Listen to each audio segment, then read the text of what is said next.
Hello दोस्तों, स्वागत है आपका सौम्य वाजपेयी के इस यूट्यूब चैनल में। और आज हम बात करने वाले हैं संविधान सभा के बारे में। अगर आप लोग कंपटीशन लेवल की तैयारी कर रहे हैं तो हमें नहीं लगता कोई भी कंपटीशन लेवल की तैयारी ऐसी होगी जिसमें भारत का संविधान ना आता हो। तो चलिए हम भारतीय संविधान को सीक्वेंस में पढ़ते हुए सबसे पहला टॉपिक भारतीय संविधान सभा। क्या थी संविधान सभा, कैसे इसका गठन हुआ, सबसे पहले मांग किसने उठाई, सारे प्रावधान। हो सकता है आपका ये वीडियो 2 पार्ट में आए, क्योंकि हम ये नहीं चाहते कि आप लोगों को जल्दबाजी में वो करके आप लोग अपनी तैयारी को बेहतर न कर सके। तो आइए वीडियो शुरू करते हैं। संविधान सभा की सबसे पहले मांग उठाने वाले व्यक्ति थे 1922 को महात्मा गांधी।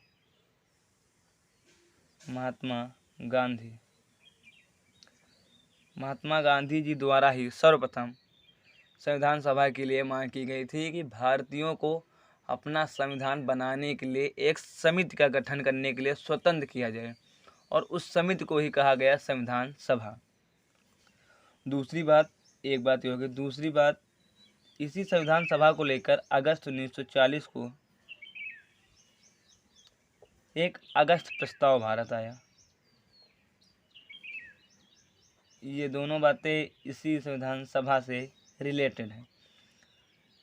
इसके बाद तीसरी बात इसी में आती है 1942 का क्रिप्स प्रस्ताव, जिसके अध्यक्ष आपको पता होगा सर स्टेफर्ड क्रिप्स। हालांकि इन तीनों प्रस्तावों के आधार पर संविधान सभा का गठन नहीं किया गया। इंग्लैंड में सरकार बदली और इंग्लैंड के नए प्रधानमंत्री बने एटली। बने इंग्लैंड के नए प्रधानमंत्री। अब ये मतलब भारतीयों को थोड़ा जानते थे, तो इसी वजह से इन्होंने भी ये महसूस किया कि हाँ, सच में भारतीयों को आज़ाद कर देना चाहिए, क्योंकि उनके ऊपर अंतर्राष्ट्रीय दबाव था। और हम आप लोगों को बता दें कि जो ये क्रिप्स प्रस्ताव आया था, ये क्रिप्स प्रस्ताव आने का रीज़न भी यही था, क्योंकि उस समय चल रहा था सेकेंड वर्ल्ड वॉर, और इंग्लैंड के ऊपर अंतर्राष्ट्रीय लेवल का दबाव था कि आप भारत को आज़ाद करिए वरना ये हो जाएगा। मतलब ऐसी सारी उसके ऊपर समस्याएं आ रही थी। तो एटली ने भारत में भेजा कैबिनेट मिशन। ये कैबिनेट मिशन भारत आया, और इसी कैबिनेट मिशन के आधार पर हमारी संविधान सभा का गठन हुआ। संविधान सभा का गठन हुआ, और इस कैबिनेट मिशन में 3 मेंबर थे। सबसे पहले थे सर लॉरेंस, इनका पूरा नाम पैंथिक लॉरेंस। दूसरे सदस्य स्टेफर्ड क्रिप्स, जो ये आपका क्रिप्स प्रस्ताव आया था इसके अध्यक्ष थे, ब्रिटेन के जाने माने लीडर। और तीसरे थे एवी अलेक्जेंडर।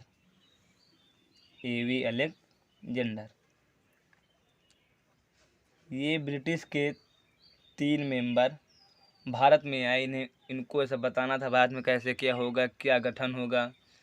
तो इन लोगों ने ये बात तय किया कि इस संविधान सभा जो है ये, इसमें 389 मेंबर होंगे, 389 मेंबर्स, 389 सदस्य होंगे, जो 2 प्रकार के होंगे। कुछ मनोनीत होंगे, मनोनीत मतलब कि जो देशी रियासतें हैं कि उनके अध्यक्ष हैं वो अपने प्रतिनिधियों को मनोनीत करके भेजेंगे। और कुछ होंगे इलेक्टेड, निर्वाचित, इनका चुनाव किया जाएगा। तो इसमें से 3 कैटेगरी बनी, जो मतलब भारत में प्रांत थे उनको 3 भागों में बांटा गया। आप लोग ज़्यादा से ज़्यादा फिगर पे फोकस करिए, तो फिगर्स क्या होगा ना कि आप लोगों के जो कॉन्सेप्ट होंगे वो क्लियर रहेंगे। पहला प्रांत था ब्रिटिश प्रांत, मतलब ये इनकी 3 कैटेगरी थी। इसमें पहली कैटेगरी थी ब्रिटिश प्रांत। इसका मतलब है ऐसा क्षेत्र जिस पर पूर्णतया शासन ब्रिटिश का हो, उसे कहते हैं ब्रिटिश प्रांत। यहाँ से 292 सदस्य, यहाँ से बने 292 सदस्य। उसके बाद ये 292 सदस्य निर्वाचित होते थे। ठीक है, मैंने ऊपर भी बताया है कि निर्वाचित और मनोनीत ये जो 389 मेंबर होंगे, इसमें से कुछ निर्वाचित कुछ मनोनीत, तो ये 292 इलेक्टेड थे। ठीक, उसके बाद दूसरे जो थे चीफ कमिश्नर प्रांत थे, वो अपने भारत में पूरे 4 थे, वो भी आगे बताएंगे। चीफ कमिश्नरी प्रांत, इन पर भी ब्रिटिश का ही कब्जा था, लेकिन इन्हें चीफ कमिश्नरी प्रांत कहा गया। चीफ कमिश्नरी प्रांत, यहाँ से थी 4 सीटें या 4 मेंबर आप बोल सकते हैं इसको, और इसमें 4 क्षेत्र थे जिनको हम बता रहे हैं आपको। दिल्ली, मतलब यहाँ से क्वेश्चन आता है कि निम्न में से कौन से चीफ कमिश्नरी प्रांत थे।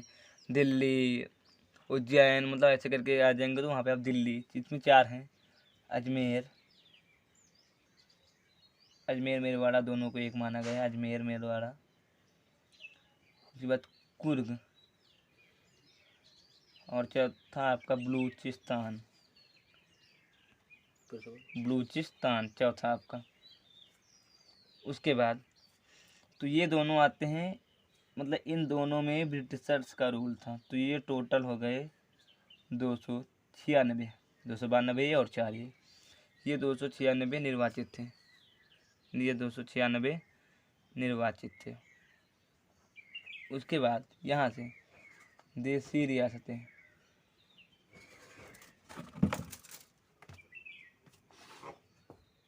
देसी रियासतें, यहाँ से आपके जाते हैं 93 मेंबर्स, 293 सदस्य। ठीक है, ये मनोनीत किए जाते थे, वहाँ के जो राजा रजवाड़े थे उनके द्वारा मनोनीत किए जाते थे, 293 सदस्य।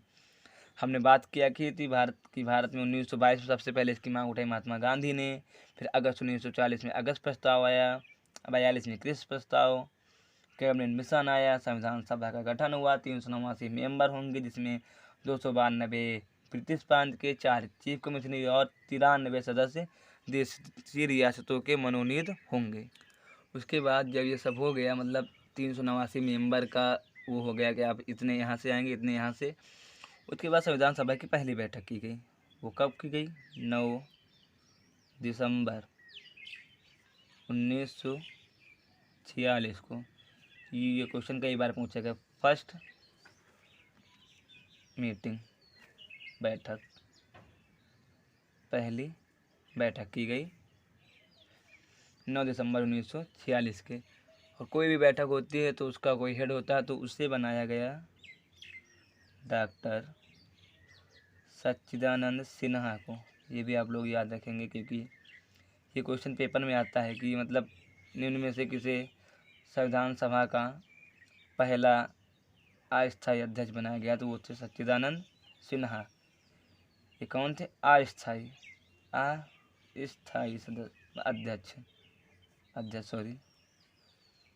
अस्थायी अध्यक्ष। इनको आप मतलब क्वेश्चन में अल्पकालिक अध्यक्ष भी आ सकता, वो भी यही थे। ठीक है, इनको इसलिए इसका वो मेंबर बना दिया गया तो क्योंकि ये संविधान सभा के सबसे एजेड बुजुर्ग थे, सबसे बुजुर्ग यही थे, तो इस वजह से इन्हें संविधान सभा का अल्पकालिक अध्यक्ष बना दिया गया। ये सबसे बुजुर्ग थे। तो इसमें हुआ कि एक मुस्लिम लीग जो थी उसने इसका कर दिया विरोध कि भाई हम तो इस बैठक को मानते नहीं, क्योंकि ये पूर्णतः हिंदुओं की बैठक है, इसमें ज़्यादातर मेंबर हिंदू हैं, इसमें हम लोगों को समान प्रतिनिधित्व मिला नहीं है। बल्कि निर्वाचन हुए थे, उस निर्वाचन में मतलब जो मुस्लिम की सीटें थी 80 के 80 वो उसको मिली थी, बट उन लोगों ने कहा कि नहीं हम इसको मानते नहीं हैं। तो खैर मुस्लिम लीग ने इसका बहिष्कार किया कि हम भाई इसको नहीं मानते। मुस्लिम लीग ने इस पहली बैठक का बहिष्कार किया। मुस्लिम लीग ने इस पहली बैठक का विरोध किया था। मुस्लिम लीग ने इस बैठक का विरोध किया। तो 389 मेंबर थे, तो जब मतलब जो पहली बैठक हुई थी हमारी, इसमें 389 में न रह के मतलब जो ब्रिटिश प्रांत को देशी रियासतों को हटा दिया जाए तो बचे थे 207। यहाँ से बचे थे 207। 292,496 और वो 93। इसमें से हटा के मतलब पहली बैठक में 207 लोगों ने भाग लिया, जिसमें से 9 महिलाएं थीं। इन 207 में से आपकी 9 महिलाओं ने हिस्सा लिया, 9 महिलाओं ने हिस्सा लिया। उसके तो जो मुस्लिम लीग के मेंबर थे उन्होंने इसमें हिस्सा क्यों नहीं लिया, क्योंकि उनको मालूम था कि यह हिंदुओं की पूर्णतया है। तो इसी पर इंग्लैंड के पूर्व प्राइम मिनिस्टर एटली के पहले के विंस्टन चर्चिल, इन्होंने कहा था कि संविधान सभा की बैठक ऐसी लग रही है कि मानो हम उस बारात में जा रहे हैं जिसकी दुल्हन ही गायब हो। मतलब वो एक प्रकार से जो मुस्लिम लीग थी उसे हेड ऑफ हेड मानते थे, बट ऐसा शायद पता नहीं, ये हम ऐसा बोल नहीं सकते। इसी में दूसरी बैठक हुई हमारी 11 दिसंबर, क्योंकि अभी मैंने आपको ऊपर बताया था कि सच्चिदानंद सिन्हा को अंशकालिक या अल्पकालिक अध्यक्ष बनाया गया था अस्थायी तौर से। तो अब भाई ज़्यादा दिन तक तो अस्थायी अध्यक्ष हो नहीं सकता, तो इस वजह से 11 दिसंबर 1946 को डॉक्टर राजेंद्र प्रसाद, भारतीय राजनीति के सबसे पहले राष्ट्रपति, आप लोगों को पता होगा शायद, डॉक्टर राजेंद्र प्रसाद, इनको इस सभा का बना दिया गया स्थायी अध्यक्ष। स्थायी अध्यक्ष मतलब जब तक बैठक होगी ये इसकी अध्यक्षता करते रहेंगे। स्थायी अध्यक्ष बने डॉक्टर राजेंद्र प्रसाद। उसके बाद जब डॉक्टर राजेंद्र प्रसाद इसके अध्यक्ष बने, 1-2 मीटिंग हुई। उसके बाद 13 दिसंबर 1946 पंडित जवाहरलाल नेहरू द्वारा संविधान सभा में लाया गया एक उद्देश्य प्रस्ताव, इसके नाम से ही जाहिर हो रहा है उद्देश्य प्रस्ताव। इस उद्देश्य प्रस्ताव का उद्देश्य यही था कि भारतीय संविधान का रंग रूप कैसा होगा। तो इस वजह से इन्होंने इसमें एक प्रस्तावना का प्रावधान दिया कि ये सब होगा, हम लोकतांत्रिक अपनाएंगे, हम एकता को मानेंगे, हम अखंडता को मानेंगे, हम समाजवादी व्यवस्था अपनाएंगे। ऐसे सारे प्रावधान इन्होंने इसके अंतर्गत किए, ऐसे सब प्रावधान इन्होंने इसके अंतर्गत किए। तो इसी को ये उद्देश्य प्रस्ताव था, इसे लाया किसने था? पीटी नेहरू ने, जिसे हम लोग पंडित जवाहरलाल नेहरू कहते हैं। पंडित नेहरू द्वारा इसे लाया गया और इसे ही कहा जाता है प्रस्तावना का आधार, बेस ऑफ प्रिएम्बल। प्रस्तावना का आधार, उद्देश्य प्रस्ताव को प्रस्तावना का आधार माना जाता है, क्योंकि जो कॉन्सेप्ट उद्देश्य प्रस्ताव में थे वही सारे प्रस्तावना में थे। हम भारत के लोग, भारत को संपूर्ण बुद्ध संपन्न लोकतांत्रिक, ऐसे सारे प्रावधान जो थे ये इसी उद्देश्य प्रस्ताव से ही लिए गए थे। हालांकि जो ये उद्देश्य प्रस्ताव था इसका कुछ लोगों ने विरोध भी किया, जिसमें अम्बेडकर साहब, BR अम्बेडकर और दूसरे MR जयकर, ये 2 ऐसे मेंबर थे जिन्होंने इस उद्देश्य प्रस्ताव का विरोध किया। हालांकि कांग्रेस का संविधान सभा में बहुमत था, इस वजह से ये प्रस्ताव 22 जनवरी 1947 22 जनवरी 1947 को यह उद्देश्य प्रस्ताव स्वीकार कर लिया गया। इसमें वोटिंग हुई और कांग्रेस का संविधान सभा में बहुमत था, इस वजह से यह प्रस्ताव स्वीकार लिया गया। ये प्रस्ताव स्वीकार लिया गया। इसके बाद हम कुछ बातें करेंगे, उनमें से हो गए जैसे भीमराव अम्बेडकर, इन्हें हम लोग कहते हैं संविधान के जनक और जननी दोनों इन्होंने माना। एक थे KV राव और दूसरे BN राव। कुछ हम इनके विषय में फैक्ट जान लेते हैं, उसके बाद आगे का वीडियो स्टार्ट करेंगे। भीमराव अम्बेडकर, ये भीमराव अम्बेडकर एक ऐसे व्यक्ति थे जिनको मतलब भारतीय समाज ने खूब नकारा कि ये छुआछूत के हैं। मतलब इनकी एक बुक है मेरी कहानी मेरी जुबानी, इन्होंने उसमें अपना पूरा जीवन लिखा है कि मेरे साथ क्या क्या हुआ। इनके दादाजी थे, इनके मतलब जो पिताजी थे वो मद्रास महू में ब्रिटिश में सेना में थे। इस वजह से इन्हें अछूत मानने के कारण भी इन्हें स्कूलों में एडमिशन मिल जाता था। फिर भी वहाँ के जो अध्यापक थे वो इनके साथ अछूत वाला व्यवहार करते थे, इन्हें नीचे बिठाते थे, अपने घर पे बोरी लाओ उसमें बिछा के अपना दूर बैठो, पानी जहाँ सब लोग पीते, मतलब इनके साथ बहुत सारी घटनाएं हुई, इन्हें अछूत माना गया। इस वजह से इन्होंने संविधान सभा में भी इस छुआछूत का विरोध किया कि जिसके अंदर योग्यता है उसको उसकी जात के आधार पर उसके साथ मतलब उसका समाज से तिरस्कार न किया जाए, उसको भी समान अधिकार दिए जाएं। तो इस महान आदमी के बारे में हम कुछ जान लेते हैं। इस भीमराव अम्बेडकर को संविधान सभा का जनक माना जाता है, लेकिन एक मेंबर थे संविधान सभा के के.वी. राव, ये संविधान सभा के मेंबर थे। इन्होंने अम्बेडकर को कहा कि नहीं, ये संविधान सभा के केवल जनक नहीं बल्कि जनक और जननी, माता और पिता दोनों यही हैं। संविधान के जनक और जननी दोनों हमारे अम्बेडकर हैं। अब हम कुछ उनके पॉलिटिकल कैरियर के बारे में जान लेते हैं। इनको संविधान सभा में कैसे एडमिशन मिला, क्या हुआ, मतलब इनको कैसे निर्वाचित हुए, कहाँ से। तो सबसे पहले ये बॉम्बे से चुनाव लड़े। बॉम्बे उस समय पर प्रेसिडेंट हुआ करती थी। ये बॉम्बे से लड़े चुनाव। जब ये पहली बार बॉम्बे से चुनाव लड़े तो वे वहाँ से हार गए। ये बॉम्बे से चुनाव लड़े, ये वहाँ से चुनाव हार गए। फिर दोबारा चुनाव हुआ तो फिर वो मतलब बॉम्बे से चुनाव पहली बार लड़े, वहाँ से हार गए। तो इतने बड़े मेंबर को आप मतलब इतने बड़े ज्ञानी को आप संविधान से बाहर तो रख नहीं सकते, क्योंकि आपको इसकी कीमत चुकानी पड़ेगी। इसलिए कैसे भी करके इनको सभा में लाना ही था। इसलिए इन्होंने पुनः बॉम्बे से चुनाव लड़ा। एक बार बॉम्बे लड़ा, दूसरी बार बंगाल चुनाव लड़ा। बंगाल में एक क्षेत्र आता है जयसूर कुलना, वहाँ से इन्होंने चुनाव लड़ा। कहाँ से? जयसूर कुलना। ये बॉम्बे प्रेसिडेंटी का भाग है, यहाँ से इन्होंने जयसूर कुलना, यहाँ से इन्होंने चुनाव लड़ा और ये चुनाव जीत गए। ये बन गए संविधान सभा के मेंबर। हालांकि जब पाकिस्तान का विभाजन हुआ, पाकिस्तान का, तो ये जयसूर कुलना जो था ये आपका आ गया पाकिस्तान में। अब अम्बेडकर साहब फिर ऐसे, क्योंकि संविधान सभा में इलेक्टेड लोगों को लिया जाता था, तो ये भाग जहाँ से चुनाव जीते थे वो भाग आ गया जयसूर कुलना, वो पाकिस्तान में आ गया। तो अब जो संविधान सभा के मेंबर थे उन लोगों ने ये कहा कि भाई इतने बड़े व्यक्तित्व वाले आदमी को आप संविधान से बाहर तो रख नहीं सकते। तो इसलिए संविधान सभा में मेंबर जैसे सरदार पटेल वगैरह हो गए, उन्होंने जो बॉम्बे के तत्कालीन प्रधानमंत्री, उस समय पर मतलब जो प्रांत हुआ करते थे वहाँ पे चलता था प्रधानमंत्री, तो बी आर मतलब जो सरदार जो वल्लभ भाई पटेल वगैरह थे, उन्होंने जो बॉम्बे के तत्कालीन पीएम थे, पहले उस समय पर जो हेड होता था उसको पीएम बोला जाता था, बीजी खेर।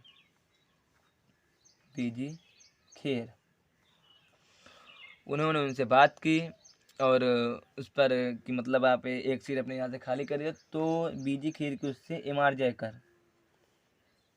को हमने आपको पीछे बताया था कि इन्होंने उद्देश्य प्रस्ताव का विरोध किया। एम आर जयकर की जगह अम्बेडकर को उस सीट से नियुक्त किया गया अम्बेडकर को।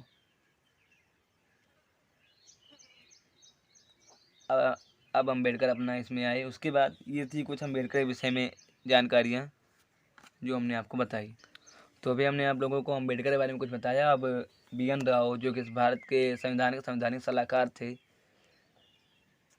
इनका पूरा नाम वेनिंगल, ये मतलब बहुत इम्पोर्टेंट इनका नाम है वेनिंगल, बहुत कम जगह में दिखता है, वेनिंगल नरसिंह राव। ये एक ICS अधिकारी थे। उस समय पर ICS चलता था, इंडियन सिविल सर्विसेज।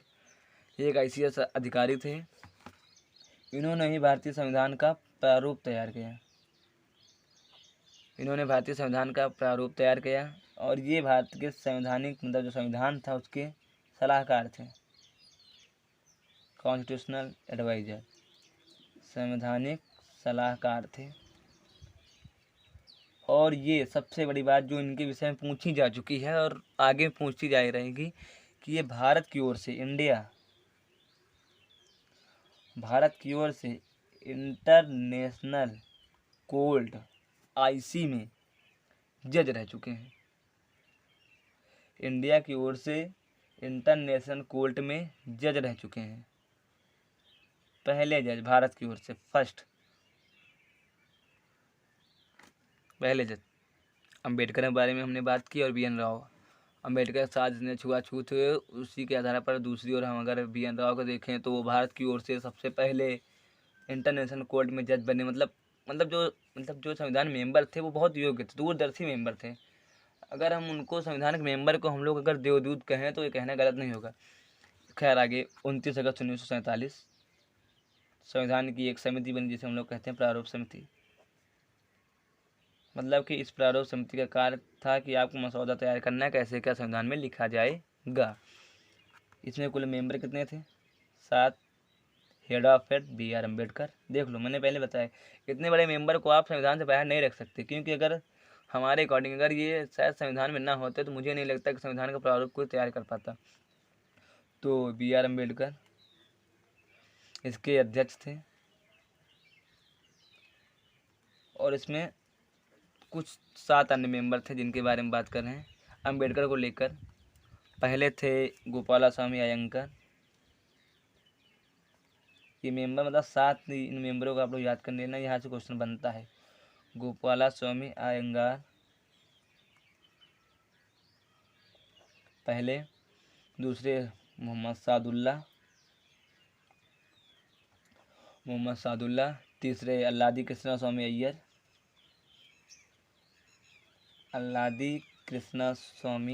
अय्यर, ये हो गया आपके तीसरे मेंबर। उसके बाद चौथे थे KM मुंशी, जिनका नाम है कन्हैया लाल मणिकलाल मुंशी। ये आपके अम्बेडकर पहले, दूसरे अयंगार, तीसरे सादुल्ला, चौथे अय्यर, पाँचवें मुंशी, छठवें कृष्णामाचारी, TT कृष्णामाचारी, फुल नाम लिख लीजिए आप, TT कृष्णामाचारी। मतलब यहाँ से कभी कभी क्वेश्चन बन जाता है कि क्या ये जब प्रारूप समिति बनी थी उस समय में इसके मेंबर थे? नहीं, ये आए थे DP खेतान, जिनका स्वास्थ्य न ठीक होने के कारण मृत्यु हो गई थी, उनकी जगह पे, और एक थे माधवराव। ये कुल 7 मेंबर थे इसके। BR अम्बेडकर अध्यक्ष, अयंगार, सादुल्ला, अय्यर, मुंशी, DP खेतान की जगह पे कृष्णामाचारी और माधवराव, 3 3 6 1 7। तो जो ये 200 DP खेतान थे, ये कांग्रेस के मतलब स्टार्टिंग से ये कांग्रेसी थे। तो ये कभी क्वेश्चन आता है कि मतलब जो संविधान की प्रारूप समिति बनी थी इसमें कांग्रेस के मेंबर का नाम बताओ, तो DP खेतान।